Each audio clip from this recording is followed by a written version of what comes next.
Infertile mountain man paid $1 for orphan twins. That's what the town whispered, staring as he walked those children through the dust, a silver coin lighter and a lifetime heavier. Folks thought he was broken, barren, too far gone for second chances. But when he opened that cabin door, something deeper than blood began to stir. What he did next didn't just raise eyebrows, it shook the church pews, the courthouse steps, and every quiet soul watching from behind lace curtains. A storm was coming, and the past wasn't done with him yet. The question ain't how much a dollar can buy, but how far a man will go to keep what matters most. When the law rides in, who'll stand with the man no one expected, and the family he never thought he'd have?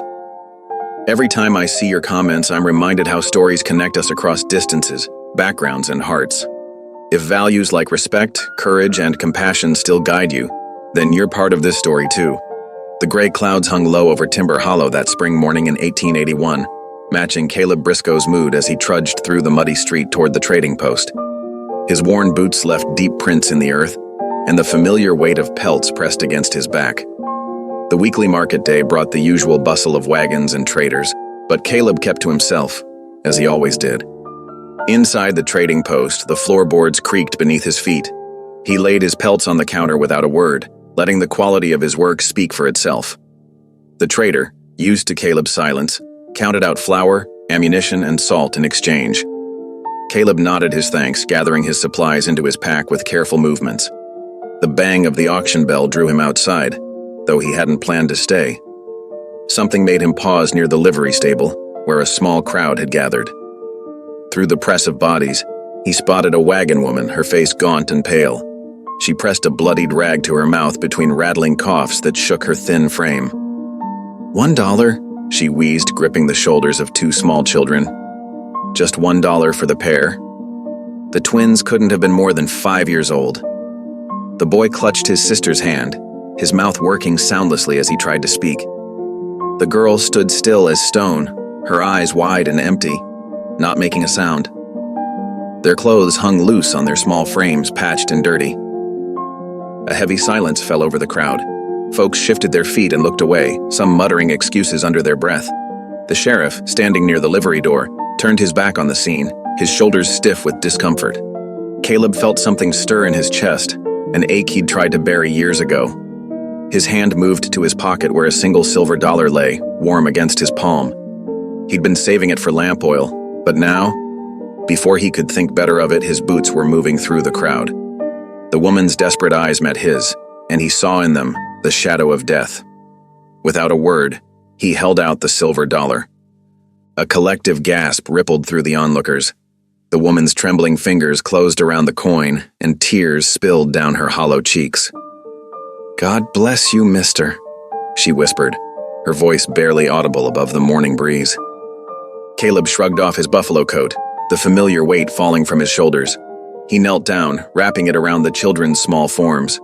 The coat swallowed them up, making them look even tinier. The boy's attempted words came out as broken sounds while his sister remained silent, but their eyes fixed on him with a mix of fear and desperate hope. "Come along then," he said softly, his voice rough from disuse. He helped them climb onto his pack mule, securing them carefully. The animal shifted under the new weight, but stayed steady, as reliable as always. Behind him, the whispers started. "Has old Briscoe gone mad? Poor man, living alone too long. Those children will never survive up in Timber Hollow. What does a mountain man know about raising little ones?" Caleb ignored them all, though each word stung like nettle. He'd heard worse in his time, seen the way folks looked at a man who couldn't give his wife children, watched his marriage crumble under the weight of that failure. But something about these two small souls, abandoned and unwanted like himself, called to the empty places in his heart. The boy tried to speak again, managing only a stuttered th-th-th, but Caleb waited patiently. Finally, the child gave up, slumping against his sister. She wrapped her arm around him, her silence a different kind than her brother's, deeper, chosen rather than fought against. Caleb led the mule away from the livery, away from the stares and whispers. The morning mist clung to their clothes as they started the long trek back to his cabin. He didn't know the first thing about raising children, but he knew about survival, about building things with careful hands, about the patience needed to trap and hunt. Maybe that would be enough for a start. The twins huddled together in his buffalo coat, and Caleb felt the weight of their trust settle on his shoulders, heavier than any pack of pelts, more precious than any silver dollar. Behind them, the town of Timber Hollow grew quiet, and ahead lay the mountain trail home, where 3 lost souls would have to learn to become something like a family. The mountain trail wound higher into the afternoon shadows, narrow and treacherous beneath the mule's careful hooves. Caleb led the animal by its worn leather reins, pausing often to check on his small passengers. The twins sat quietly atop the bundled furs, wrapped tight in his buffalo coat against the cooling air. Every so often, a loose stone would clatter down the steep slope, making Eli clutch his sister's hand tighter. The setting sun painted long shadows across the pass, and a chill wind whistled through the pines. Caleb's boots crunched steadily on the rocky path, the familiar sound somehow different now that he wasn't walking alone. He found himself listening for any sign of distress from the children, though they remained as quiet as mountain shadows. Thank you, mister," Eli whispered suddenly, his voice barely louder than the wind. The words came out broken but clear, and Caleb's heart clenched at the earnest gratitude in the boy's tone. He nodded, not trusting his own voice. Beside her brother, Gracie hadn't spoken a word since leaving town, but her small fingers were wrapped tight around Caleb's old powder horn. She'd found it among his supplies and hadn't let go since. The worn leather strap hung loose around her neck, the horn itself nearly as big as her chest, but she clutched it like it might save her from drowning. The last rays of sunlight were fading when they finally crested the ridge. His cabin sat tucked against the mountainside, rough-hewn logs silvered with age. Smoke from a morning fire still curled faintly from the stone chimney. To Caleb, it had always looked lonely against the vast wilderness. Tonight, somehow, it looked like shelter. He helped the children down from the mule, their legs wobbling after the long ride. Inside, the cabin was cold and dark. Caleb moved with practiced efficiency, striking a match to the kindling he'd laid that morning in the pot-bellied stove. The flames caught quickly, hungry for fuel. The twins huddled close to the growing warmth, still wrapped in his coat. They watched his every move as he pulled out his Dutch oven and started a pot of beans, adding a pinch of salt and a strip of dried venison. The familiar motions of mixing cornmeal and water for bread felt strange under their intent gaze. As he worked, unwanted memories crept in like evening shadows. Another kitchen 12 years ago. Martha's face, beautiful in the lamplight, as he'd finally worked up the courage to tell her. The way her smile had faltered when he'd confessed his secret, that the fever in his youth had left him unable to father children. The empty ring box still hidden in his trunk, never presented after she'd made it clear she wanted a real family, not a barren man's love. The beans bubbled softly, and the cornbread browned in the Dutch oven's heat. Outside, the wind picked up, moaning through the pine boughs like a lonely thing. Caleb served up 2 small portions, watching as the children ate carefully like they feared the food might be taken away. After the meal, he pulled 2 old quilts from his trunk, shaking out the musty smell of storage. The children's eyes grew heavy as he made them pallets near the stove, tucking the blankets around their small forms. Gracie still wouldn't let go of the powder horn, even in sleep. In the flickering candlelight, Caleb reached for his mother's Bible, its leather cover smooth from years of handling. The familiar words brought comfort, though tonight they seemed to carry new weight. He read quietly, not wanting to wake the children, but needing to hear the verses that had sustained him through lonely years. His prayers stuck in his throat. What words could capture this day's strange turn? How could he ask for guidance when he barely understood what he'd done? He looked at the sleeping twins, their faces peaceful in the dying firelight, a boy who struggled to speak and a girl who wouldn't. What did he know about healing such wounds? The wind rattled the cabin's shutters and Gracie stirred in her sleep, clutching the powder horn tighter. Without thinking, Caleb reached out and pulled her blanket higher around her shoulders. She settled instantly at his touch, and something in his chest ached with forgotten tenderness. He'd wanted children once, dreamed of teaching a son to track and trap, of braiding a daughter's hair like he'd seen other fathers do. Those dreams had died with Martha's rejection, buried under years of solitude. Now here he sat, watching over 2 small souls who needed more than he knew how to give. Morning light crept through the cabin's small window, painting golden squares on the rough-hewn floor. Caleb stirred the banked coals in the stove, adding kindling until flames licked upward. The twins still slept curled together like fox kits in their nest of quilts. The door hinges creaked softly as he stepped outside. Frost coated the woodpile, and his breath clouded in the crisp air. He needed more wood split before the next storm rolled in. The familiar rhythm of the axe singing through pine logs settled his thoughts, each stroke precise and purposeful. A small movement caught his eye. The children stood in the doorway watching him work. Eli clutched his sister's hand, their faces solemn in the morning light. Caleb nodded to them, then returned to his task. "Can I help?"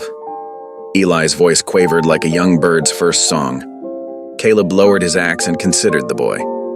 "Reckon you could carry some kindling." He showed Eli how to gather the smaller pieces, stacking them carefully in his arms. The boy's face scrunched with concentration as he worked, but his arms trembled under even the light load.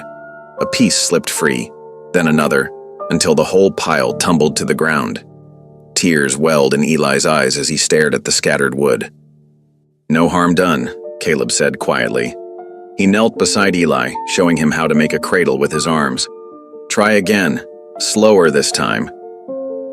Gracie drifted closer, Caleb's powder horn still hanging around her neck. She watched intently as her brother succeeded in carrying a small load to the cabin. When Caleb moved on to feeding the animals, she followed like his shadow, her small boots tracking his larger prints in the frost. The morning passed in a rhythm of chores, mucking the stable, checking his trap lines, patching a loose shingle on the roof. The children stayed close, learning the pattern of his days without a word passed between them. As dusk approached, an unexpected knock echoed through the cabin. Caleb's hand moved instinctively toward his rifle before he caught himself. Through the window, he spotted a familiar figure, Nora Reyes, the half-Ute midwife from town, her dark hair wrapped in a wool shawl against the evening chill. "Evening, Mr. Briscoe," she said when he opened the door. Her voice carried the gentle authority of someone used to entering homes in times of need. "I brought some things." She held up a basket containing a loaf of bread and bars of soap, their clean scent cutting through the cabin's smoky air. The twins pressed close to Caleb's legs, watching the visitor with wary eyes. Nora knelt slowly, setting her basket aside. "Hello, little ones. I'm here to help." With patient hands and soft words in both English and Ute, she coaxed the children closer. Her examination was gentle but thorough, noting the yellowing bruises on their arms and the sharp angles of their shoulder blades. "They're undernourished," she said finally, straightening up, "but nothing that good food and care won't mend." She reached into her basket and pulled out a jar of honey. "This will help with the boy's throat. Sometimes stammering comes from fear, not nature." Caleb nodded, watching as she showed Eli how to let a spoonful of honey dissolve on his tongue. The boy's eyes widened at the sweetness. "Mr. Briscoe." Nora's voice turned serious. "The circuit judge returns in 2 weeks. There's talk in town about your, purchase." She spoke the word carefully, like handling something sharp. "The council may not look kindly on a single man raising 2 young ones, especially given the circumstances." The thought of losing the children sent an unexpected spike of fear through Caleb's chest. "What would you suggest?" "Think beyond tomorrow," she said. "Show you mean to give them a proper home, and—" She hesitated. "Consider allowing me to help. Having a woman's influence might ease some minds." After she left, Caleb sat at his work table long into the night. The children's soft breathing filled the quiet cabin as he sketched rough plans for bunk beds on a scrap of paper. His pencil moved slowly, unused to such delicate work, but the design took shape. 2 small beds, a ladder between them, sturdy rails to prevent falls. He glanced at the sleeping twins, remembering Nora's warning. 2 weeks wasn't much time to prove himself fit for fatherhood, but looking at his sketches, at the peaceful faces of the children he'd somehow acquired, Caleb knew he had to try. The morning sun cast long shadows across Main Street as Caleb guided his mule into town, the twins perched carefully in front of him on the saddle. Every footfall of his mount drew curious glances from townsfolk going about their morning business. Eli pressed back against Caleb's chest while Gracie kept her eyes fixed on the mule's swaying mane. "Just a quick stop at Miller's store," Caleb murmured, more to steady himself than the children. The wooden boardwalk creaked under his boots as he lifted them down. Inside the general store, the familiar scent of leather, coffee beans, and tobacco wrapped around them. Mr. Miller looked up from his ledger, his spectacles slipping down his nose. "Briscoe," he nodded, his eyes darting between Caleb and the children. "What can I do for you?" "Need proper clothes for these two." Caleb's voice was gruff but gentle. "Warm coats, boots that fit." Before Miller could respond, raised voices erupted from the back of the store where two men argued over the price of seed. The sudden noise sent Gracie ducking behind a barrel, her small frame trembling. Eli latched onto Caleb's leg, his fingers digging into the worn denim. "Now see here," one man shouted. "That price is highway robbery." Caleb started toward Gracie, but a familiar figure appeared in the doorway. Nora Reyes stepped inside, her dark eyes taking in the scene. She moved smoothly to Gracie's hiding place, kneeling beside the barrel. "There you are, little one," she said softly in Ute, then switched to English. "Would you like to help me pick out some warm things?" Gracie peeked out, her grip still tight on Caleb's powder horn. Nora held out her hand, patient as summer rain. After a long moment, Gracie emerged, though she kept close to the wall. "The blue calico would make fine dresses," Nora suggested to Caleb, running her fingers over the fabric. "And these wool coats, they'll last through winter." She helped Eli try on boots while Caleb watched, amazed at how naturally she handled the children. The bell above the door chimed as Sheriff Dunley entered, his badge catching the morning light. He touched the brim of his hat. "Briscoe, might have a word?" Caleb nodded to Nora, who drew the children deeper into the store, before following the sheriff outside. They stood in the shadow of the building, away from prying eyes. "Had a wire from Silverton yesterday," Dunley said, hooking his thumbs in his belt. "Seems someone's asking after two orphan children. Man named Harrison Blackwood owns half the silver mines up there." He paused, studying Caleb's face. "Says he's their grandfather." The words hit Caleb like a physical blow. He steadied himself against the wall, rough boards pressing into his palm. "Circuit judge is due in 4 weeks," Dunley continued. "Blackwood's lawyer will likely be here before then. Thought you should know." He cleared his throat. "Them being high society folk and all." Caleb's throat felt dry as creek bed in August. Much obliged for the warning. Back inside, he watched Nora helping Gracie try on a wool coat, the sleeve cuffs carefully rolled up. The girl's face held a hint of wonder as she touched the soft fabric. Eli stood nearby in new boots, no longer stammering as he showed Nora how well they fit. The ride home was quiet, the twins wrapped in their new coats despite the afternoon warmth. Caleb's thoughts churned like storm clouds. A wealthy grandfather, silver mines, high society, everything he wasn't. Everything he couldn't give them. That evening, after a simple supper of beans and cornbread, Caleb sat in his chair by the fire, pretending to read his Bible while watching the twins play with wooden animals he'd carved. The flickering light caught the silver threads in Gracie's hair, the determined set of Eli's jaw as he arranged the toys in careful lines. When it came time for bed, Gracie did something new. Instead of hurrying to her quilt, she stood before Caleb's chair. Her small hand reached out, hesitant as a deer at dawn, and slipped into his weathered palm. The touch was light as a feather, but it anchored him to the earth more surely than any mountain root. Caleb's heart clenched as he looked down at their joined hands, his large and calloused, hers tiny and trusting. In that moment, he knew he'd fight heaven and earth to keep these children safe, no matter what fine houses or silver mines might beckon. The mountain spring settled into gentle rhythms as Caleb found his footing in fatherhood. Each morning brought new discoveries, small victories that warmed his weathered heart. He watched Eli's fingers grow steadier as they worked together, setting rabbit snares in the meadow grass. "Like this?" Eli would ask, his stammer less pronounced when it was just the two of them in the quiet woods. "That's right," Caleb would answer, his voice soft as pine needles falling. "Gentle with the wire, just like I showed you."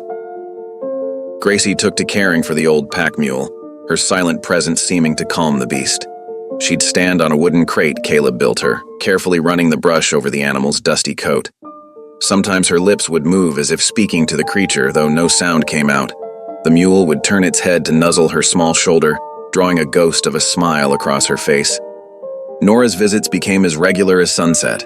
She'd arrive with books tucked under her arm, settling the children at the rough-hewn table to trace letters in the flowers she'd sprinkle there. Her patience never wavered, even when Eli's frustration brought tears or Gracie refused to try. "See here," she'd say, guiding their hands. "This makes the sound of wind in the trees. Whoosh. That's the letter W." After the lessons, she'd help Caleb with his own reading, their heads bent together over his father's Bible in the lamplight. Her finger would trace beneath the words, steady as a stream over stones.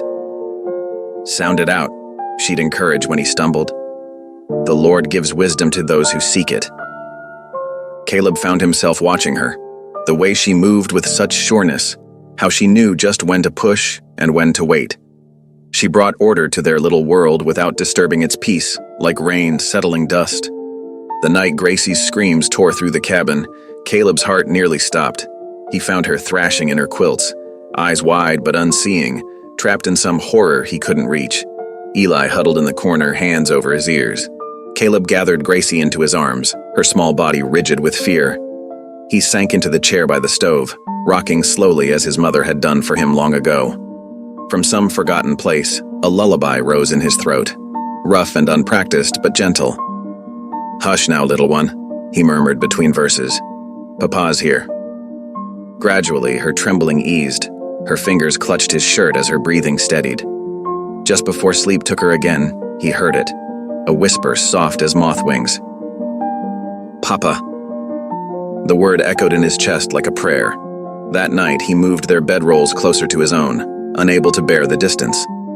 The letter arrived 3 days later, carried by a dust-covered courier who looked relieved to be rid of it. Caleb stared at the official seal, his throat tight. He tucked it into his shirt and waited until Nora's next visit, not wanting the children to see his hands shake as she read it. They stood in the dooryard, spring wind tugging at the paper's edges as Nora's clear voice gave weight to the formal words. "By order of the Honorable Judge William Harrison of the Silverton District Court," she read, "you are hereby commanded to present yourself and the minor children known as Elijah and Grace before this court on the 30th day of May, 1881, to determine matters of guardianship and custody." Caleb's knees felt weak. He leaned against the cabin wall, rough logs pressing into his back. "End of the month," he said hoarsely. "That's barely 3 weeks." "Listen to me," Nora said, stepping closer. Her dark eyes held his, fierce as a mother hawk's. "You're not alone in this fight. These children need you. Anyone can see how they've bloomed under your care. We'll prepare your case properly." Inside the cabin, they could hear Eli's voice showing Gracie the rabbit snare knots Caleb had taught him. The sound of their quiet play twisted something in Caleb's chest. "What can I offer them?" he asked roughly. "Against a grandfather with silver mines?" "Love," Nora answered simply. "Safety, the chance to heal." She touched his arm, her hand warm through his sleeve. "Sometimes the richest gifts come in the plainest wrapping, Caleb Briscoe. Don't you dare give up." The next morning dawned clear and cool. Nora's bay mare kept steady pace beside Caleb's mule as they rode toward town, the twins perched before him on the saddle. Gracie's small fingers traced patterns on the worn leather, while Eli pointed out jackrabbits darting through the sage. "The schoolhouse is just past the church," Nora explained, guiding them down the rutted street. "Miss Willoughby usually arrives early to prepare her lessons." The schoolhouse stood alone on a gentle rise, its white clapboard walls gleaming in the morning light. A brass bell hung silent in the tower, waiting for children's voices to wake it. Miss Willoughby met them on the front steps, her gray eyes kind behind wire-rimmed spectacles. "So these are the little ones I've heard about," she said softly, crouching to the twins' eye level. "Welcome to my school." Inside the classroom, while Nora helped the children explore a shelf of wooden blocks, Miss Willoughby sat at her desk and began to write. Her pen scratched steadily across the paper as Caleb stood awkwardly by the window, hat in hand. "I've seen many children come through these doors, Mr. Briscoe," she said, looking up. "Some from fine homes who never learned kindness. Others from nothing who bloomed like wildflowers when given care. A father's heart matters more than his wallet, in my experience." She signed the letter with a flourish. "I'll be happy to testify to that before any judge." That evening, Caleb sat beside Eli at the cabin table, both of them bent over a slate in the lamplight. Nora had drawn the letters clear and large, showing how they joined to make words. "Cat," Eli sounded out carefully, his small finger tracing each mark. "C-A-T. Cat." Caleb repeated, the strange shape slowly taking on meaning under his son's patient guidance. Gracie watched from her perch by the fire, her eyes bright with interest. The next afternoon brought Reverend Alcott's knock at the cabin door. The circuit preacher's kind face crinkled with smile lines as he handed Caleb a small cloth-bound book. A children's Bible, he explained, with pictures. The Lord works in mysterious ways, brother. Sometimes he sends us exactly what we need, though it comes in unexpected packages. He glanced meaningfully at the twins. I hope to see you all in church this Sunday. It would do the town good to see a family healing together. Sunday morning found Caleb standing before his cracked mirror, attempting to tame his beard with an old comb. He'd dressed the children in their best, Eli in a clean shirt and suspenders, Gracie in the calico dress Nora had helped him. Their boots were polished with bacon grease until they shone. The church bells were ringing as they slipped into the back pew. Caleb felt the weight of turned heads and whispers, but kept his eyes forward. Gracie's small hand found his, holding tight. Reverend Alcott took his place behind the pulpit, his voice filling the simple space with warmth. Today we speak of how our Lord makes families, he began. Not always from blood, but from love. From broken pieces, he creates something new and beautiful. The words washed over Caleb like spring rain. He thought of his own brokenness, the years of loneliness, the shame of being unable to father children. Yet here sat Eli, mouthing the words to the hymn beside him. Here was Gracie, her head resting trustfully against his arm. Tears slid unchecked down his cheeks. When he finally looked up, he saw not judgment in the faces turned toward them, but something softer. Mrs. Baker, who ran the mercantile, offered a gentle smile. The blacksmith nodded respectfully. Even Sheriff Dunley's usual stern expression had softened. After the service, several townspeople stopped to greet them. The baker's wife pressed a paper-wrapped loaf into Caleb's hands. Still warm, she said. Growing children need good bread. As they walked toward their mule, Gracie still holding tight to his hand, Caleb noticed how the morning light caught in her dark hair, how Eli's steps had grown more confident.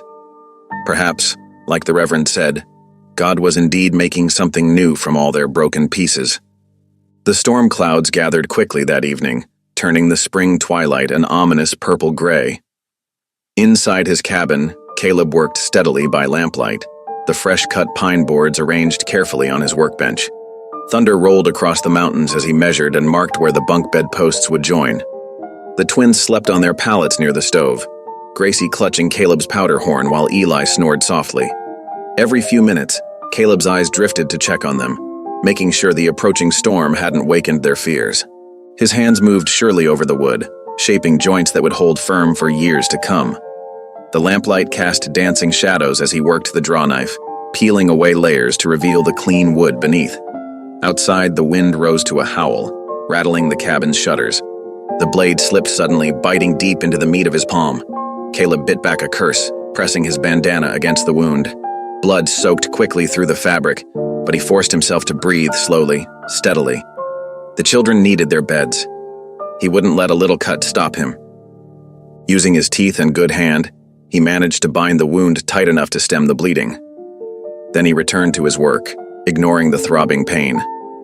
The storm raged on as he carefully shaped each piece, determined to give his children a proper place to rest their heads. Morning brought clear skies and the fresh scent of rain-washed earth. While Caleb fed the chickens one-handed, trying not to favor his injured palm, Gracie watched him from her perch on the split-rail fence. Her dark eyes followed his every movement, head tilted in that quiet way she had. When he returned to his workbench to continue with the bunk beds, she slipped down and followed. Her small fingers found a piece of scrap wood and a dull carving knife he used for simple work. Carefully, precisely, she began to mimic his motions from the night before. Caleb watched from the corner of his eye, amazed at her determination. Her tongue poked out slightly as she concentrated, working the knife in tiny, controlled movements.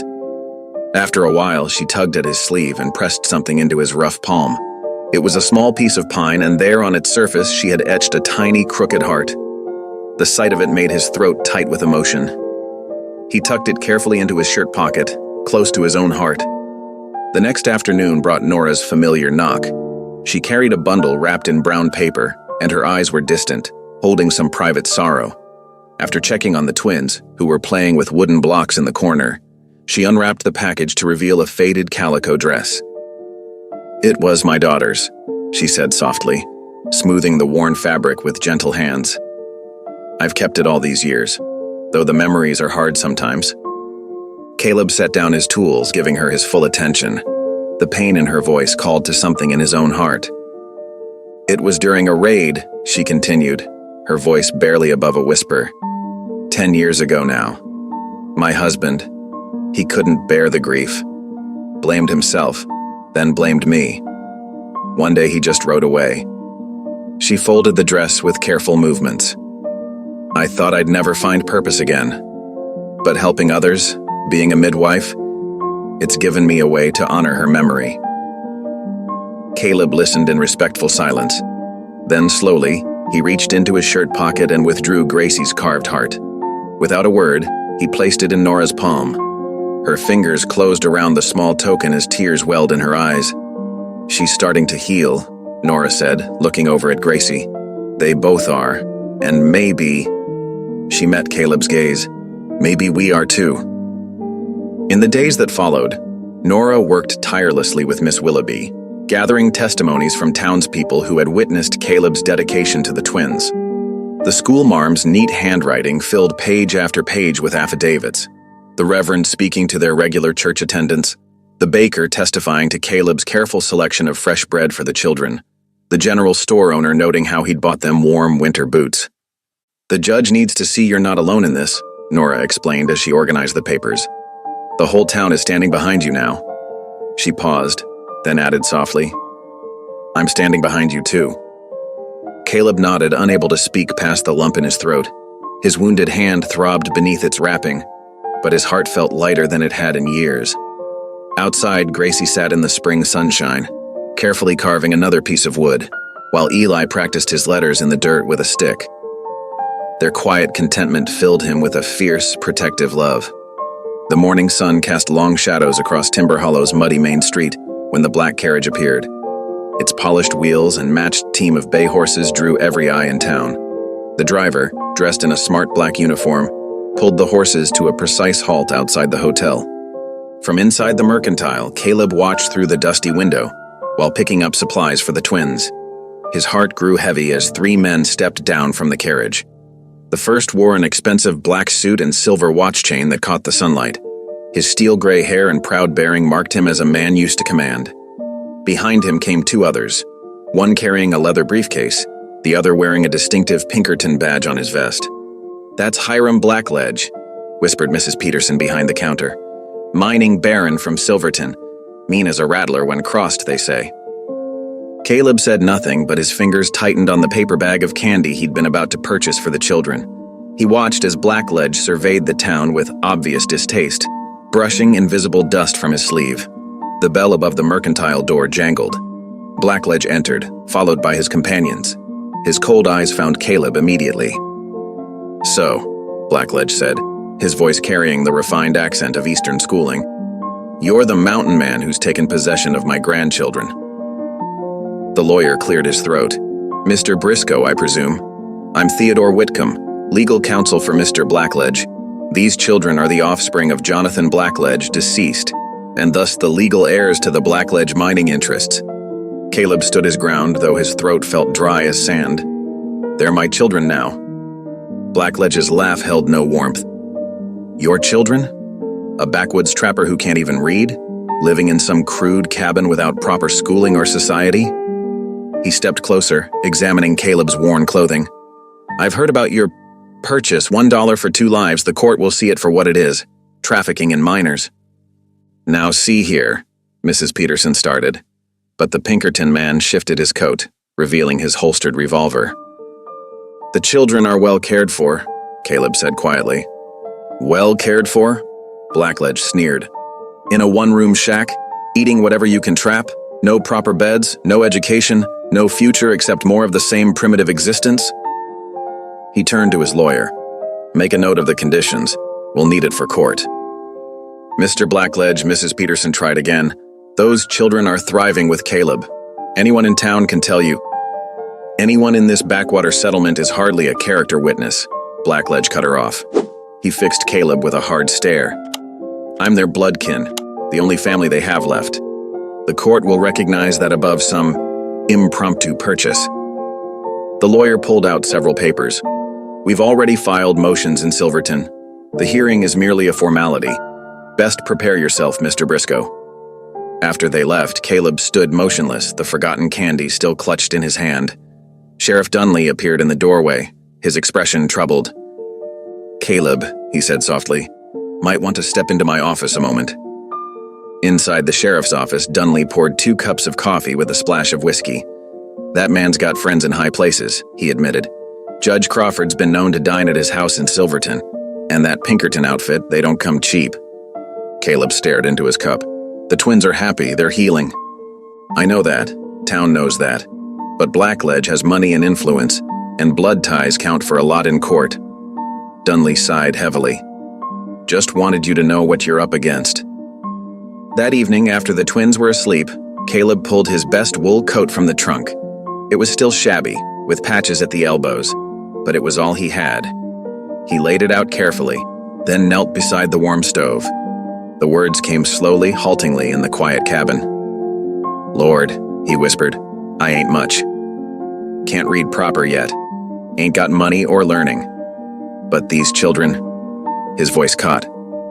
These children need love more than they need silk and silver. Please give me strength to fight for them. The stove popped and crackled, and somewhere in the darkness outside, a whippoorwill called. Caleb remained on his knees, his rough hands clasped in prayer, while his coat waited for the coming battle. The morning after Blackledge's arrival, Caleb found himself standing before the town council in their cramped meeting room above the bank. 5 stern faces studied him from behind a scratched pine table, while summer heat pressed through the windows. Mr. Briscoe, Councilman Peters began, adjusting his spectacles. How do you propose to educate these children? Miss Willoughby's been helping, Caleb answered, his voice rough from disuse. Teaching them letters. Teaching me too. And their spiritual guidance, another councilman pressed. Reverend Alcott, who had insisted on attending, stepped forward from his place near the door. Caleb and the children haven't missed a Sunday service since they came together. I can attest to their regular attendance and the genuine nature of their devotion. The questioning continued for over an hour. How would he provide? What about medical care? Could his cabin withstand winter? Through it all, Caleb answered honestly, his responses simple but sincere. That afternoon, Nora found him splitting wood behind his cabin. I've told them I'll testify, she said, watching him work, about the children's health, their improvement since coming to you, about your care for them. Caleb paused, axe raised. Much obliged. They're thriving here, Caleb. Anyone with eyes can see it. She touched his arm gently. We'll fight for them. The next morning brought crisis. Eli wouldn't rise for breakfast, his small face flushed with fever. Gracie, silent but determined, dragged her quilt next to his bed and refused to move. Caleb's hands shook as he felt the boy's burning forehead. Nora arrived quickly when summoned, her medicine bag in hand. She examined Eli thoroughly, noting the red rash beginning to spread across his chest. Scarlet fever, she pronounced grimly. We'll need vinegar compresses to cool him, broth to keep up his strength. Through the long day and longer night, they tended to him. Caleb carried water, stoked the fire, helped change the compresses. Gracie wouldn't leave her brother's side, her dark eyes huge with worry. Near dawn, Eli's fever spiked dangerously. In his delirium, he reached for Caleb's hand. Papa, he whispered through cracked lips, don't go. Caleb's throat closed tight. He gripped the small fingers gently. I'm here, son. Right here. Word of Eli's illness spread quickly through town. By mid-morning, Hiram Blackledge's carriage appeared at the cabin. He burst through the door without knocking, his lawyer close behind. This proves everything, Blackledge declared, surveying the sick room with disgust. Primitive conditions, inadequate care. The boy could die in this hovel. Mr. Blackledge, Nora said firmly, rising from her place beside Eli's bed. I am this territory's licensed midwife and healer. The child is receiving proper care. Care? In this dirt floor cabin? Blackledge scoffed. They should be in Silverton's hospital under real doctors. I demand they be taken into temporary custody for their own safety. No, Nora's voice was steel. Moving a child with scarlet fever is dangerous. He stays here. I have papers, the lawyer began. You have nothing that supersedes medical authority in a health crisis, Nora cut him off. I will not release these children into your custody. The boy is too sick to travel, and his sister won't be separated from him. Blackledge's face darkened. You're just a half-breed medicine woman. What authority? She's the one keeping your grandson alive, Caleb interrupted quietly. All eyes turned to him. He stood straight, though exhaustion lined his face. You want to help? Send for your fancy doctors, but they'll treat him here where he feels safe, where his sister can stay close, where he knows his Caleb's voice caught for a moment. Where he knows his papa won't leave him. Gracie, who had watched the confrontation silently, suddenly stood. She walked to Caleb, took his rough hand in her tiny one, and stared defiantly at Blackledge. The message was clear. This was her family now. Blackledge opened his mouth to argue, but Nora stepped between him and the children. You need to leave, she said firmly. The boy needs rest, not arguments. Whatever legal claims you have can wait until he's well. After they left, Nora touched Caleb's arm. You did right standing up to him. Caleb looked down at Gracie, still holding his hand, then at Eli's flushed face. They're my children, he said simply. Nobody's taking them from their home. Through the rest of the day and into another night, they continued their vigil. Eli's fever rose and fell like the tide, while Gracie kept her silent watch, and Caleb prayed harder than he ever had before. The morning of the hearing dawned clear and crisp. Summer light streamed through the stained glass windows of Timber Hollow's white-painted church, casting colored shadows across the packed wooden pews. The regular benches couldn't hold the crowd. It seemed the whole town had turned out, along with curious folk from neighboring settlements. Judge Harrison, a weathered man with silver hair, sat behind a makeshift bench fashioned from the pulpit. Caleb, wearing his cleanest shirt and newly mended coat, sat with the twins near the front. Eli, still weak from fever, leaned against him wrapped in grandmother quilts borrowed from Widow Cartwright. Gracie perched protectively on Eli's other side, her small hand clutching Caleb's powder horn. Hiram Blackledge and his lawyer occupied chairs to the left, looking out of place in their fine city clothes. Nora sat directly behind Caleb's family, close enough to touch his shoulder when Blackledge's lawyer rose to speak. Your Honor, the lawyer began, adjusting his silk tie. The facts are simple. Mr. Briscoe, while perhaps well-meaning, is demonstrably unfit to raise these children. He cannot read or write. He lives in primitive conditions without proper schooling nearby. He has no blood relation to justify his custody claim, which stems from an irregular transaction of questionable legality. The lawyer gestured toward Blackledge. Meanwhile, my client is these children's legitimate grandfather, a man of means and education who can provide them every advantage. The choice is clear. Judge Harrison nodded slowly. I understand Mr. Blackledge has submitted letters from Silverton's doctor and schoolmaster. Yes, Your Honor, along with bank statements showing his ability to provide. The judge turned to Caleb. And your response, Mr. Briscoe? Caleb stood slowly, his voice quiet but steady. I ain't got fancy papers, Your Honor, but I got witnesses who know the truth of things. Nora was the first to testify. She spoke of the children's physical and emotional improvement, of Gracie's growing trust, and Eli's emerging confidence. As their medical provider, I've watched them transform from frightened, malnourished waifs into secure, thriving children. Mr. Briscoe has shown exceptional dedication to their care, including during Eli's recent illness. Reverend Alcott followed, his gentle voice carrying authority. I've watched Caleb Briscoe change from a solitary man into a devoted father. He brings the children to services without fail, teaches them scripture as he learns it himself, and demonstrates the kind of sacrificial love that defines true parenthood. Miss Willoughby, the schoolmarm, testified next. Mr. Briscoe attends reading lessons alongside Eli, showing remarkable progress. His determination to learn for his children's sake speaks volumes about his character and commitment. Widow Cartwright, her gray hair neatly pinned, spoke last. I've lived in Timber Hollow 40 years, Your Honor. I've never seen a man work harder to make a proper home. Those children glow with health and happiness now. They belong with their papa." Throughout the testimony, Blackledge shifted impatiently, whispering to his lawyer. When the witnesses finished, he stood abruptly. "This is absurd. These backwoods people can't possibly understand what's best. I can give those children everything. Proper education, social standing, opportunities they can't imagine in this wilderness." A small movement caught the judge's eye. Gracie had risen from her seat, her face set with determination. She walked to the front, her steps steady, and tugged at Nora's skirt. The room fell silent as she whispered something in Nora's ear. Nora's eyes widened. She knelt beside Gracie and whispered back. Gracie nodded firmly. Then, in a clear voice that startled everyone who knew her history of silence, Gracie spoke aloud for the first time in years. "Please don't take us from our papa." The church went absolutely still. Caleb's hands trembled as tears rolled down his weathered cheeks. Eli struggled to his feet, still wrapped in quilts, and stumbled to join his sister. He's our pa now," he added, his stammer less pronounced than usual. "We want to stay home."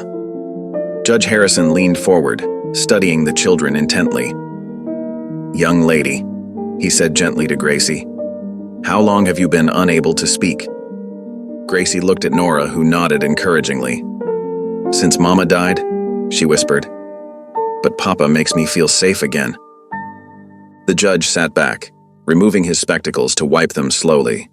The morning light through the stained glass windows seemed to brighten, casting a warm glow over the scene. Judge Harrison cleared his throat, the sound echoing in the hushed church. "Mr. Briscoe, would you please stand?" Caleb rose slowly, his broad shoulders straight despite the trembling in his hands. The morning light caught the silver threading through his dark hair, earned from years alone in the mountains. "Sir," the judge said, "I'd like to hear from you directly. Why should these children remain in your care?" For a long moment, Caleb stood silent, his weathered face working with emotion. When he finally spoke, his voice was rough but clear. "Your Honor, I reckon I never thought to be standing here like this.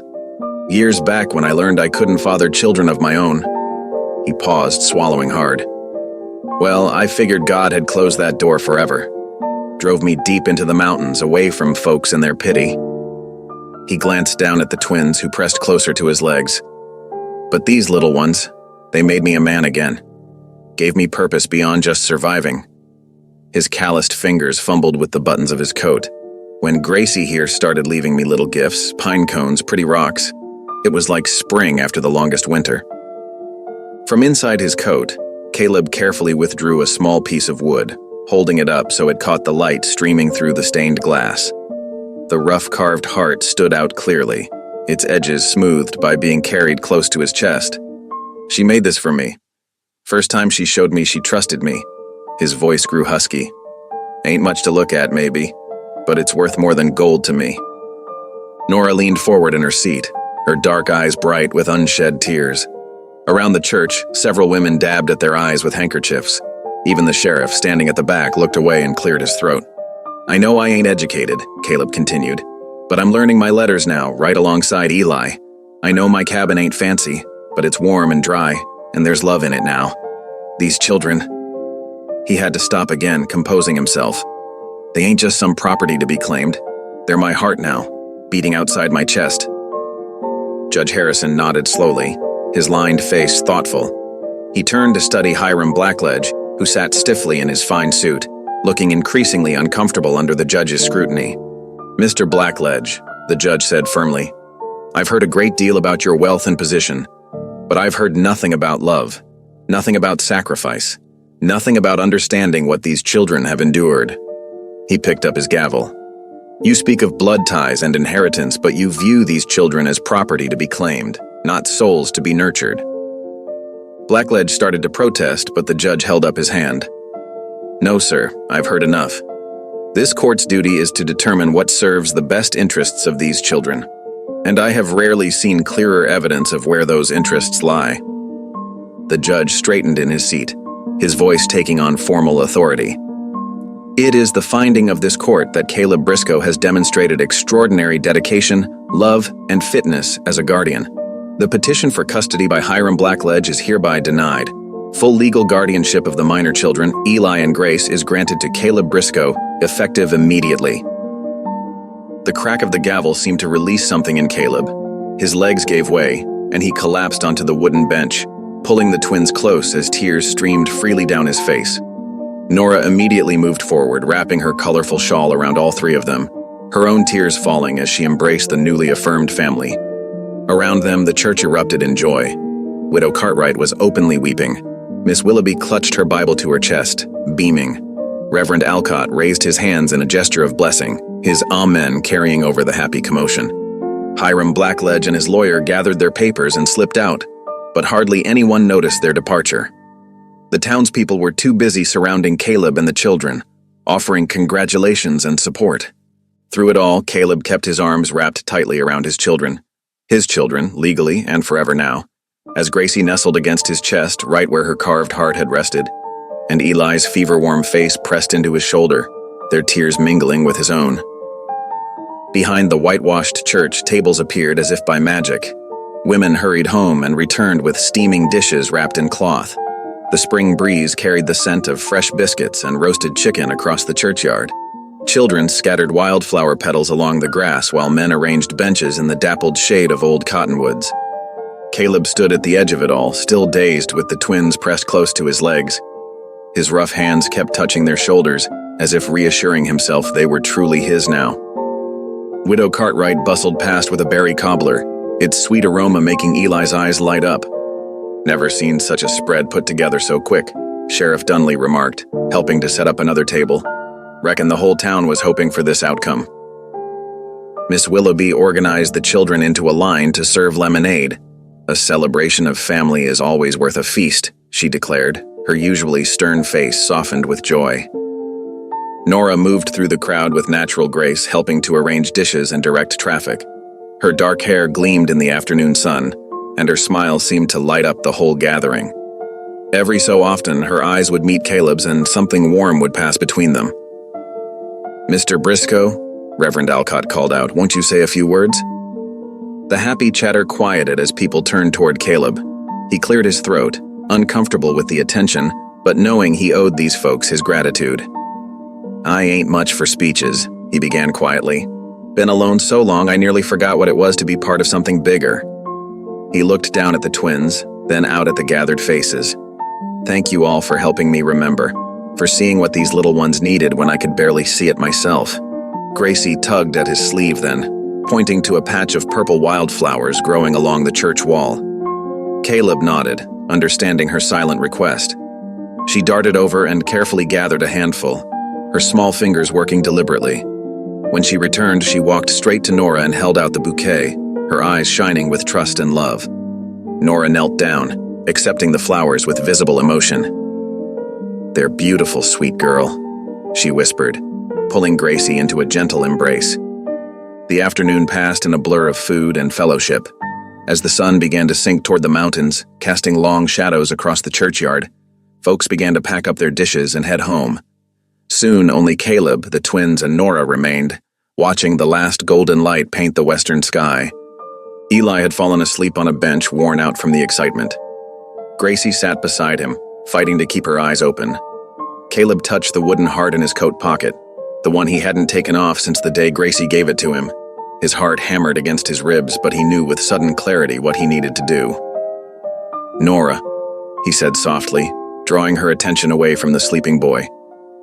"These past weeks, you've been more than just kind to us. You've been our anchor." He took a deep breath, gathering his courage. "When my life was nothing but silence and solitude, God sent me these children, and then He sent me you." Nora's eyes widened as Caleb reached into his coat and withdrew the carved heart. His hands trembled slightly as he held it out to her. "I ain't asking from duty or gratitude," he continued, his voice rough with emotion. "I'm asking because my heart recognizes its home in you. Would you consider joining our family? Being a mother to these little ones and a wife to a man who loves you?" Gracie was fully awake now, watching with held breath. Nora looked at the wooden heart, then up at Caleb's earnest face. Tears spilled down her cheeks as she smiled. "God works in mysterious ways," she whispered. He brought healing to all of us through each other. She reached out and closed his fingers around the heart, keeping her hand over his. Yes, Caleb Briscoe. Yes, with all my heart. Gracie leapt up with a cry of joy that woke her brother. Before anyone could blink, both children had thrown themselves into Nora's arms. "Mama!" they cried in unison, Eli's voice clear and strong, Gracie's soft but certain. It was the first time either had used the word since coming to Timber Hollow. Nora gathered them close, her tears falling freely now. Caleb wrapped his arms around all three of them, his own eyes wet as the last light of day blessed their newly formed family, one built not of blood, but of grace and love and second chances. Morning dew sparkled on the grass as Caleb sat on his cabin steps, carefully working a piece of pine with his carving knife. Shavings fell at his feet while the sun climbed higher over the mountains. He held up 2 wooden rings, examining them in the light. Though simple, they carried the marks of careful craftsmanship, smooth and polished, with tiny crosses etched into their surfaces. Inside the cabin, he could hear Nora humming while she helped the twins dress. The sound made his heart swell. Through the open door drifted the scent of coffee and fresh bread, mixing with the crisp mountain air. "Papa, look!" Eli called out, his voice stronger now that his fever had broken. The boy emerged wearing his best shirt, hair neatly combed. Behind him, Gracie twirled in a dress Miss Willoughby had altered, her eyes bright with excitement. Nora appeared in the doorway, and Caleb's breath caught. She wore a simple blue dress, but in her dark hair gleamed a silver and turquoise ribbon, a treasured piece from her late mother. The morning light caught the beadwork, making it shimmer like water. "You look like an angel," he said softly, standing to meet her. A wagon rattled up the path, carrying Widow Cartwright and several other women laden with flowers and baskets. More townspeople followed on foot and horseback, making their way to the creek where Reverend Alcott waited under an ancient cottonwood tree. The morning air filled with cheerful greetings and laughter. Someone had strung ribbons from the lower branches, and they danced in the breeze above the gathering. Children scattered wildflower petals along a natural aisle through the grass. Caleb took his place beside Reverend Alcott, his hands clasped to still their trembling. The twins stood close by, Eli holding a Bible almost too big for his small hands, Gracie clutching a bouquet of mountain flowers. When Nora appeared at the head of the path, a hush fell over the crowd. She walked slowly toward them, sunlight dappling her face through the cottonwood leaves. Her smile, warm and sure, never left Caleb's face. Reverend Alcott's voice carried clear and strong over the sound of the creek. "Dearly beloved, we gather here to witness God's grace made manifest in the joining of these 2 hearts, and in the blessing of this family he has brought together." Caleb's voice shook slightly as he spoke his vows, but his eyes remained steady on Nora's face. When he slipped the wooden ring onto her finger, she touched it tenderly, understanding the love carved into every grain. "What God has joined together, let no man put asunder," Reverend Alcott proclaimed. "I now pronounce you husband and wife." Their first kiss as married couple was gentle and sweet, accompanied by happy cheers from the gathered community. The twins rushed forward to embrace them both, and for a moment, they stood wrapped in a family hug while the cottonwood leaves whispered overhead. The celebration moved back to the cabin, where tables groaned under the weight of pies and cakes. Someone brought out a fiddle, and soon the air filled with music. Children played tag around the yard while adults visited on the porch. Gracie, who had always stayed close to Caleb or Nora, ventured out to join a group of girls making daisy chains in the grass. Her quiet laugh drifted back to where Caleb stood watching, and his heart felt ready to burst. "Quite a change from that gray morning at the trading post," Sheriff Dunley remarked, joining him with a piece of apple pie. "The Lord works in mysterious ways," Caleb replied, watching Eli teach another boy how to whittle with a stick. As evening approached, folks began to head home, leaving behind well wishes and enough food to last a week. The twins, worn out from the excitement, fell asleep early in their bunk beds, still wearing their good clothes. Caleb and Nora sat together on the porch steps, watching stars appear in the darkening sky. The evening air carried the scent of pine and distant rain. From somewhere in the forest, an owl called softly. Nora leaned her head against his shoulder, her new ring catching the last light. "You know," she said quietly, "that day at the trading post when you laid down that silver dollar, you didn't just buy 2 children." She turned to look up at him, her eyes shining. "You bought a miracle." Caleb wrapped his arm around her shoulders, drawing her close. Looking out at the peaceful evening, he felt a deep sense of rightness settle in his soul. Here, surrounded by the love of his family and the blessing of community, he had found something greater than he'd ever dreamed possible. Weeks after the wedding, summer settled over Timber Hollow like a warm blanket. Morning light streamed through the cabin windows, catching dust motes that danced above the swept wooden floor. The garden out back had doubled in size, with neat rows of corn, beans, and potatoes stretching toward the sun. Caleb knelt in the soft earth beside Eli, showing him how to thin the carrot seedlings. The boy's small hands worked carefully, tongue stuck out in concentration as he copied his father's movements. "Like this, Papa?" Eli asked, his stammer barely noticeable now. "That's just right, son," Caleb answered, pride warming his chest. "Give them room to grow strong." Near the cabin, Gracie and Nora worked at the wash tub, their skirts tied up to keep dry. Steam rose from the hot water as they scrubbed and wrung out clothes. Gracie had taken to following Nora everywhere, soaking up domestic skills like a sponge. Her silence had given way to quiet humming as she worked, matching the tune Nora often sang. The clip-clop of hooves drew their attention as a rider approached. It was young Tommy from the telegraph office waving a letter. "Mrs. Briscoe," he called out, dismounting. "Letter from Miss Willoughby." Nora dried her hands on her apron and accepted the envelope with thanks. Caleb and Eli joined them as she broke the seal and read aloud. "Dear friends," she began, smiling, "I'm pleased to inform you that both Eli and Gracie have been officially enrolled for the fall term. Their places are secured, and I look forward to having them in my classroom." Gracie clapped her hands silently while Eli bounced on his toes. Caleb felt a mixture of pride and nervousness. His children would have opportunities he never had. The next morning, Caleb hitched up the wagon he'd spent weeks rebuilding. He'd replaced the worn boards, greased the axles, and added a new spring seat. The whole family climbed aboard, dressed in their Sunday best despite it being Thursday. As they rode into town, the wagon wheels hummed against the packed earth. Eli pointed out hawks circling overhead, while Gracie held tight to her slate board, a gift from Miss Willoughby. Nora sat close to Caleb on the seat, her presence steady and warm beside him. Timber Hollow had changed in their eyes. Where once Caleb had felt judgment and isolation, he now saw friendly faces. Sheriff Dunley tipped his hat as they passed. Mrs. Henderson waved from the mercantile porch.